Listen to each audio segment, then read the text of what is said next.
The third form of privatization is private regulation. Now here it's slightly different. Here the education services are monitored by those who receive the services, and normally it is the parents of the students, and that's why you have parent associations. So even if the children are going to government schools or public schools, the parents regulate what happens in those schools. The parents have a say.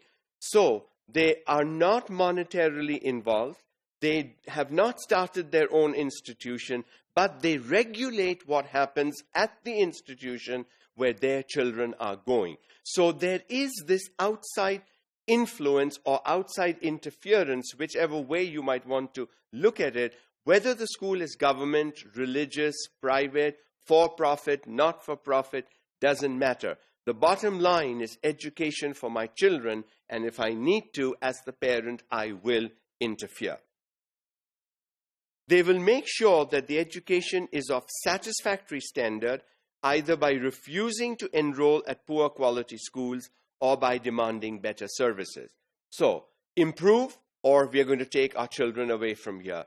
Provide what you promise, provide standard education, provide quality education, and so when there is pressure from parents, the institutions tend to take it seriously because the parents really are the clientele.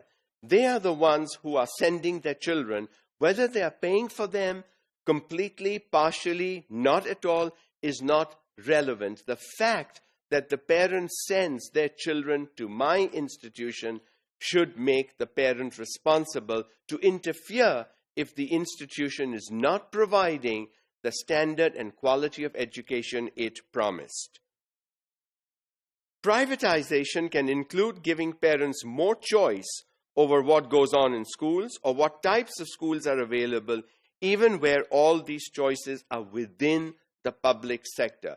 So there are good public sector schools, there are good government schools, but there are also these private schools that offer that and something in addition.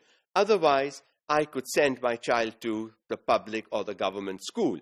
If I'm choosing to send my child to a private institution, I should have the entire range of choice available to me so that I, as the parent, can pick the best school for my child or children.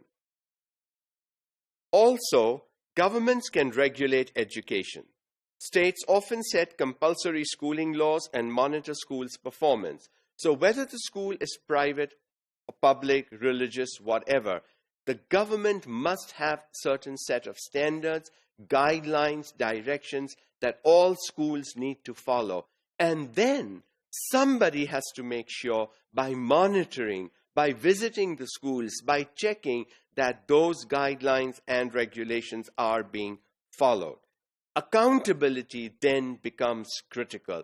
Whether I'm a for-profit private school, not-for-profit private school, religious school, but if I know that somebody from the government can come anytime, unannounced, and check on what we are doing, how we are doing, talk to teachers, talk to students, talk to parents, that kind of accountability is absolutely essential if good quality education is to be imparted. In England and Wales, schools are inspected by the Office for Standards in Education, a government agency that monitors educational quality. So these officials go unannounced, nobody knows they're coming, and the doors have to be opened. And they can visit classrooms, talk to teachers, go talk to parents, meet whoever they need to meet in order to make sure that the standards of education as stipulated in the guidelines are being followed.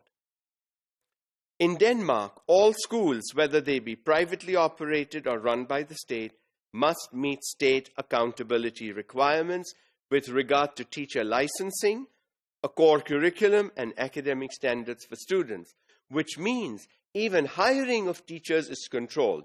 Anybody just cannot walk in and say, I want to teach in your school. Do you have the license? Are you qualified enough?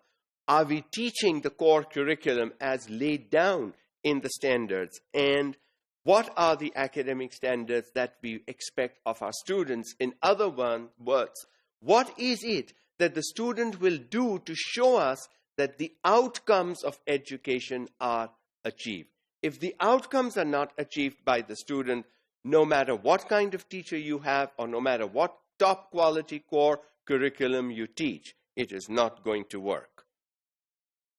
The alternative to these government-run information systems is a private market in information, where parents make their own school choice decisions based on their personal preferences.